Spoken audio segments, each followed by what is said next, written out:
देश के दलाल हैं, जो देश को बेचे अंग्रेज़ों के दलाल रहे हैं और यहाँ पे देश को लूटने के लिए अंग्रेज़ों को विदा किए।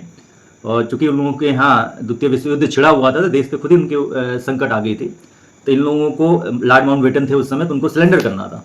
तो सिलेंडर करके और ये पार्टीशन करा दिया। जो मुग़ल के वंशज, भाई मुग़ल तो आए थे यहाँ से चले गए, लेकिन जो जिहादी हैं यहाँ पे हमारी बहन बेटियों को, भाई चाहे हम बीच में थोड़ा सा ये हुआ कि मैं पॉइंट से भटक गया था, तो वो जब हुआ यूँ कि जो यहाँ स्टेट बैंक में, चाहे बजाज में, चाहे कहीं भी काम करते हैं, हर संडे, हर इतवार या जब भी छुट्टी मिलती है, जहाँ कमरा लिए रहते हैं, जहाँ घर लिए रहते हैं, हिंदू बहन बेटियों को ही टारगेट करते हैं, उनको बुलाते हैं, उनको नशा कराते हैं, लगातार जो उनके साथ जो है सेक्स करते हैं, लगातार रोमांस करते हैं। लड़कियाँ उसी में खुश रहती हैं, चूँकि मुसलमानों का उन लोगों को ज़्यादा पसंद है, चूँकि बताती हैं कि छिलका वाला पसंद नहीं है, उन लोगों को कटा वाला ज़्यादा पसंद है। तो ये चीज़ें चल रही हैं जो कि संवैधानिक भाषा का मैं प्रयोग कर रहा हूँ, लेकिन कभी कभी जो है जो सच्चाई होती है बोलना पड़ता है। तो ये सब चीज़ें हो रही हैं। हाँ, तो अभी हम लोग ये उस पर बात कर रहे थे, जैसे देश की जो दलाली हुई, देश का बंटवारा हो गया। जिन्ना ने जो पाकिस्तान ले लिया 1947 में, और नेहरू जी ने जो है यहाँ पे राज करना था। जनसंघ की स्थापना, ये कांग्रेस लीग की स्थापना तो 1885 ईस्वी में हुई, और मुस्लिम लीग की स्थापना आप लोग चेक करिएगा गूगल पे, ये 1935 ईस्वी में हुई। तो देश का विभाजन करना था, और ये सुनियोजित कार्यक्रम था और प्री प्लान्ड था। यानी कि 1946 ईस्वी में ही लॉर्ड माउंटबेटन के अध्यक्षता में इन लोगों ने शपथ ले ली थी कि हाँ, हम प्रधानमंत्री बनेंगे, हम प्रधानमंत्री बनेंगे। बस पार्टीशन होगा, आप मुस्लिम देश की मांग करिएगा, मुस्लिम लीग वाले, और जो कांग्रेस लीग की जो स्थापना हुई थी उसमें जनसंघ मतलब ऐड कर दिया गया था आज़ादी के पहले। तो जनसंघ वाले जो है मांग करेंगे कि हाँ, हमें जो है हिंदुओं को देखना है, हिंदुओं की वो करनी है। तो उस समय जो है नेहरू थे, नहर के किनारे थे, यानी कि गयासुद्दीन गाजी के बेटे थे वो, और मुग़ल से वाकिफ़ थे, और मुग़ल तो ये जिन्ना भी था, और बाकी जो है महात्मा गांधी भी जो है दलाल थे, और उनको राष्ट्रपिता बनना था, इनको प्रधानमंत्री बनना था। सच्चाई मतलब सांच को आँच नहीं आनी चाहिए, इस पर कोई बात नहीं होनी चाहिए। जो सत्य है, जो सत्य बोलने की सामर्थ्य रखता है, क्षमता रखता है, वो समझ लीजिए कि राष्ट्रवादी है, और देश को गुमराह नहीं करना है, सच्चाई बतानी है सबको। तो यही हुआ, प्री प्लान्ड वे से काम हुआ, ये सुनियोजित तरीके से काम हुआ, और पार्टीशन हो गया। उसके बाद से जो है सेकुलरिज्म और वर्शिप एक्ट, माइनॉरिटी कमीशंस, नसबंदी वाला जो आया उसके पहले, वर्शिप एक्ट के पहले, तो नसबंदी वाला कानून बना, इमरजेंसी लगा, 42वां संशोधन हुआ संविधान में। यानी कांग्रेसियों ने खूब बढ़िया से संशोधन किया 106 बार, भाजपा ने इधर किया जो है 130वां संशोधन चल रहा है, तो अभी लागू नहीं हुआ है 11 साल में। तो 77 संशोधन तो उन लोगों ने किया, बाकी बीच की सरकारों ने किया। कुछ अटल बिहारी वाजपेयी जी के समय भी हुआ, और जो बलिया के चंद्रशेखर जी थे उस समय भी, और शास्त्री जी थे। तो ये लोग तो केवल राष्ट्रप्रेमी थे। ऐसा नेता, ना ही शास्त्री जैसा कोई नेता पैदा हुआ है, ना होगा, ना अटल बिहारी जैसा कोई नेता पैदा हुआ है, ना होगा। और अब तक के जो है प्रधानमंत्रियों की बात करी जाए तो मोदी जैसा कोई प्रधानमंत्री ना पैदा हुआ है, ना होगा। तो इन लोगों का इतिहास में नाम इसलिए लिखा जाएगा क्योंकि इन लोगों ने देश के लिए काम किया, देश के लिए समर्पित हैं। मोदी जी की माँ को गाली दी जा रही है, जो कि स्वर्गवासी हो चुके हैं, 100 साल की उम्र पूरी कर चुके हैं। अपने बेटों को उन्होंने जो है जन्म दिया, और ऐसे संस्कार दिए, ऐसे संस्कृति दिए, और राष्ट्र के लिए समर्पित कर दिया, जो कि निस्वार्थ भाव से उन्होंने सेवा करी देश की। और मोदी जी के ही नेतृत्व में लोग भारत को जानने लगे हैं, पहचानने लगे हैं। नहीं तो इससे पहले भारत को ना ही कोई जानना चाहता था, ना पहचानना चाहता था। भारत की ऐसी दुर्गति हो गई थी। तो भारत को फिर से रियल भारत, और जो भारत की असली पहचान थी, तो उसको दिलाने का काम, जो श्रेय जाता है, माननीय प्रधानमंत्री मोदी जी का जाता है। तो वही कह रहे हैं कि सेकुलरिज्म ला दिया गया 42वें संशोधन में, इमरजेंसी लगा करके। सभी लोगों का जो आज बोल रहे हैं ना, उस समय कोई भी मीडिया, कोई यूट्यूबर, कोई भी पत्रकार, कोई भी कलमकार, कोई भी वकील, कोई भी राष्ट्रवादी, कोई भी हिंदुत्ववादी, कोई भी संगठन उनके सामने खड़ा नहीं हो सकता था। बल्कि हारी हुई प्रत्याशी थी, सुप्रीम कोर्ट का, हाई कोर्ट का ऑर्डर भी आया था। लेकिन इमरजेंसी का जो है देखा जाए तो संविधान का पूरा तरीके से गला घोट दिया गया इमरजेंसी काल में। तो यही हुआ कि वर्शिप एक्ट लाया गया 1991 में, और 1992 में माइनॉरिटी कमीशन बनाया गया। भाई माइनॉरिटी डिफाइन नहीं करती यहाँ की गवर्नमेंट, माइनॉरिटी कमीशन ला देती है, बारम्बार मैं बोल चुका हूँ। और दूसरे नंबर की जनसंख्या है। डेमोग्राफी बड़ा तेजी से बदल रही है। भारत में पुनः जो है इस्लामिक कंट्री बनने के कगार पे है, लेकिन को मॉनेटरी के नाम पर सारी योजनाएं मिलती हैं, सारे बेनिफिट्स मिलते हैं, हर विभाग में मिलते हैं। और मॉनेटरी कमीशन तो छोड़िए, वफक बोर्ड लैंड जिहाद के नाम पे लैंड जिहाद करने के लिए वफक बोर्ड जो है ला दिया गया, जो कि 1954 में नेहरू ने ही किया था। चैरिटी संविधान में जो जिक्र है चैरिटी शब्द का जिक्र है, लेकिन उन्होंने चैरिटी यानी कि शत्रु संपत्ति थी, यहाँ पे सब पाकिस्तानी आ रही हैं, जमीनें बेच के चली जा रही हैं, रोज मीडिया में खुलासे होने सभी ने देखा होगा। ऐसे ही जो है 1995 में वफक बोर्ड संपत्ति की अगर बात करिए, जहाँ वो लोग कह दें कि हाँ ये वफक बोर्ड की संपत्ति वो उनकी हो जाएगी, कह देने मात्र से, चाहे मुगल गार्डन अपना क्यों ना हो, वहाँ पर भी जो है कह देने मात्र से जो है वो वफक बोर्ड की संपत्ति हो जाएगी। किसी भी माननीय सांसद विधायक की अगर प्रॉपर्टी हो, कह देने मात्र से हो जाएगी। अभी वफक बोर्ड का अमेंडमेंट के लिए बिल पेश किया गया था और उसको सुनाया गया, लेकिन उसको अभी लागू नहीं किया गया है। ऐसे ही CAB वाला ही अगर बात करी जाए, NRC वाली बात, तो वो सब चीज़ें तो अभी ठंडे बस्ते में पड़ी हुई हैं। तो ये है, देश को बचाने के लिए समाधान की अगर चर्चा करी जानी चाहिए, ना कि प्रॉब्लम बताने की। ऐसे ही अगर समस्या कांग्रेस की अगर देखी जाए तो 2006 में भी माइनॉरिटी अफेयर्स बनाया गया, 2010 में भी माइनॉरिटी कमीशन के नाम पे माइनॉरिटी अफेयर बनाया, 2010 में भी जो है विदेशी चंदा खाड़ी देशों से इस्लाम के प्रचार प्रसार के लिए, जिहाद के लिए, धर्मांतरण के लिए और दीनी तालीम के नाम पर फंडिंग लिया जा सकता है, अपने कुरान हदीस की प्रचार प्रसार के लिए, इस्लाम को प्रचार प्रसार विस्तार के लिए। और ऐसे ही खाड़ी देशों से जो फंडिंग आती है 57 मुल्कों से तो आती है, वैसे ही FCRA कानून के तहत 85 कंट्रीज यानी कि देशों से ईसाईयत की प्रचार प्रसार के लिए आ सकती है।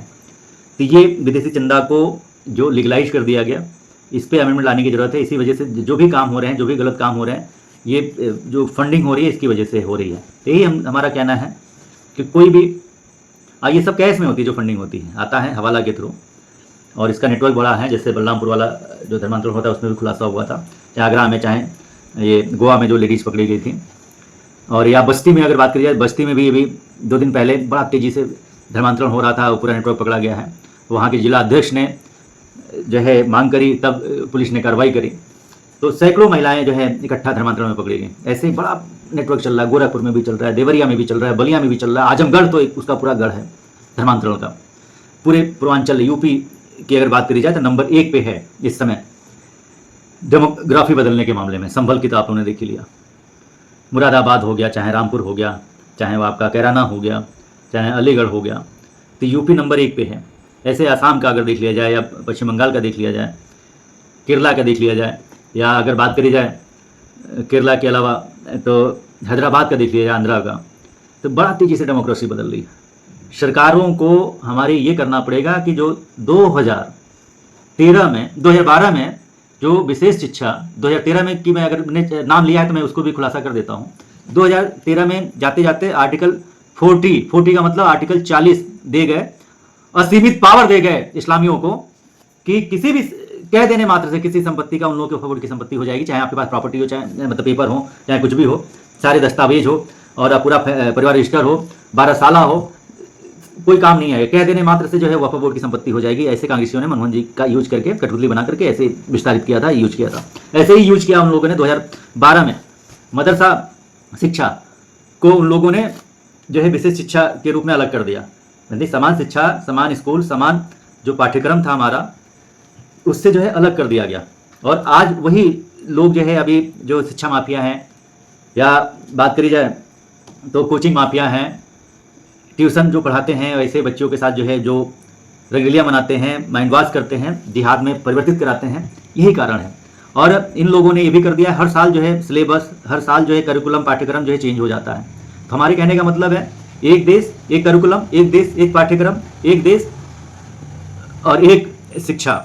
मतलब कहने मतलब अगर शिक्षा दी जा रही है, बोर्ड जैसे 65 एजुकेशन बोर्ड है, इसको मर्ज कर दीजिए जनाब, मर्ज कर दीजिए साहब जी, मर्ज कर दीजिए माननीय माय लॉर्ड, मर्ज कर दीजिए हमारे माननीय गण।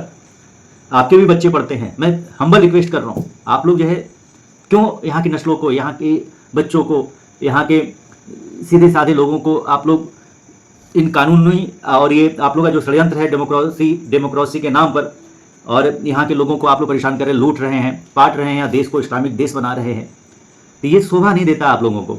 राजनीति करिए, भ्रष्टाचार आप लोग कर रहे हैं, लूट रहे हैं देश। भाई आज की बात नहीं है, बहुत पहले से जो है देश हमारा 10वीं शताब्दी से 1000 ईस्वी से या 900 ईस्वी से जो है देश में ये सब जो है, जैसे सिकंदर आया था 10वीं शताब्दी में आया था, 10वीं लोग, तो उस समय से जो होता चला आया। चाहे उसके बाद जो है सुलोकस ने जो है यहाँ पे चंद्रगुप्त के ऊपर हमला किया। ऐसे ही अगर बात करी जाए तो ढेर सारे आक्रांता भी आए, मुगल भी आए, मंगोल भी आए, तुर्किस्तान वाले भी आए। देश के साथ बहुत बड़ा मतलब भारत माता ने सहन किया, सब कुछ किया। लेकिन अब आप लोग अति ना करें। उस समय भी जयचंद्र थे, उस समय भी देखा जाए तो राजा पोरस के बबनी के बेटे थे राजा पोरस, तो उनके मामा ने भी गद्दारी किया था, जो तक्षशिला देखते थे, चाहे ये आपका जो मगध देखते थे, या घनानंद ने भी जो है साथ नहीं दिया था। तो ये सब चीज़ें थी। तो जब जब हम लोग बटे हैं तब तब कटे हैं, बटेंगे तो कटेंगे, घटेंगे तो भी कटेंगे। मानिए अगर थोड़ा सा बच्चियों को बचाने के लिए, बच्चियाँ हमारी लापता हो रही हैं, लगातार लापता हो रही हैं, जिहादियों के चंगुल में फंसती चली जा रही हैं, और उन लोगों के यहाँ प्रलोभन है, लालच है और तमामों चीज़ें हैं। इसकी विस्तृत चर्चा अगर आप लोग कहेंगे मिलकर हम बताएंगे कैसे कैसे होता है। कुछ संवैधानिक भाषा होती है, उतना ही हम इस पर बोल सकते हैं, बल्कि कुछ हमने बोला है तो उसमें भी जो है कभी कभी होता है ना, जो उसमें होश थोड़ा सा आदमी खो बैठता है, तो इस पर सारी बातें नहीं करी जा सकती है। अगर समस्या है, मानव निर्मित समस्या है, तो उसका जो है मानव निर्मित इलाज भी है। तो आप लोग चर्चा करें, भ्रष्टाचार ना करें। माननीय जी, आप लोग देश हित में, राष्ट्र हित में कार्य करें। आप लोगों की बहन बेटियां हैं, आप लोगों का भी परिवार है, नहीं तो वैसे ही होगा जैसे शेख हसीना को भागना पड़ा था बांग्लादेश से, और वहाँ पे भी हिंदुओं के यहाँ जो है लोग काम करते थे, रोजगार करते थे, व्यापार करते थे। उन लोगों ने भी बहुत संपत्तियाँ बनाई, उन लोगों ने बहुत महल बनवाए, घर बनवाए, कारें ली, बंगलो लिया, सब कुछ किया। लेकिन आखिर में क्या हुआ? या कश्मीर की बात देख लीजिए, अपने भारत की बात देख लीजिए, क्या हुआ? कश्मीरी पंडितों को प्लान करना पड़ा, वहाँ पे भी आगजनी हुई, बड़े बड़े मॉल जलाए गए, हिंदुओं को मारा काटा, उनकी बहन बेटियों के साथ रेप बलात्कार किया, और सब कुछ है। जिहाद चल रहा है। जैसे जैसे हम लोग जनसंख्या बढ़ रही है वैसे वैसे वो लोग हावी होते चले जा रहे हैं। और हम लोग अलतकिया की बात करते हैं, तकिया कलाम की बात करते हैं, जहाँ वो कम है वो दारुल अलम की बात करते हैं, जहाँ थोड़ा सा जनसंख्या बढ़ती है तो वो दारुल हरम की बात करते हैं। दारुल हरम का मतलब युद्ध का घर, तो युद्ध समझने लगते हैं, युद्ध के घर में चल ही रहे हैं। और ये दारुल उल्म का तो मतलब जुल्म फिर होने लगता है। और दारुल ये देवबंद, तो आप लोग समझते हैं देवबंदी मूर्ति पूजा, बुत प्रस्ती करना हराम है, ला इलाहा इल्लल्लाह मोहम्मद रसूलुल्लाह। तो ये आप लोगों को समझने की ज़रूरत है।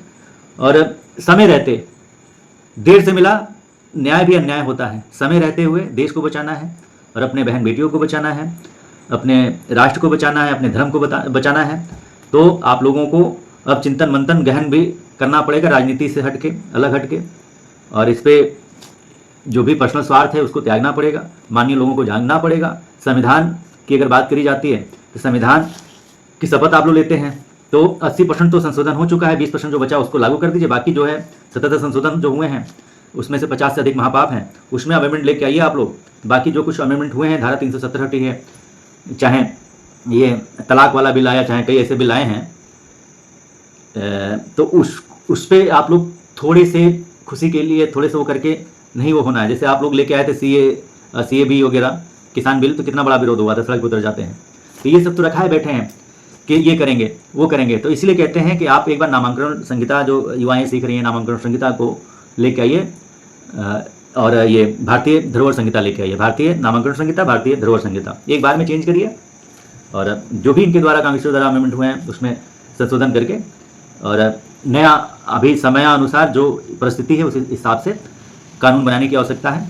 तभी भारत अखंड भारत बनेगा, फिर से भारत विश्वगुरु बनेगा। अब चूँकि विश्व की नज़र भारत पर है तो भारत ही नेतृत्व करेगा पूरे वर्ल्ड पे, जैसे सतयुग में हुआ करता था, द्वापर युग में हुआ करता था, या त्रेता युग में हुआ करता था। वंदे मातरम, जय श्री राम।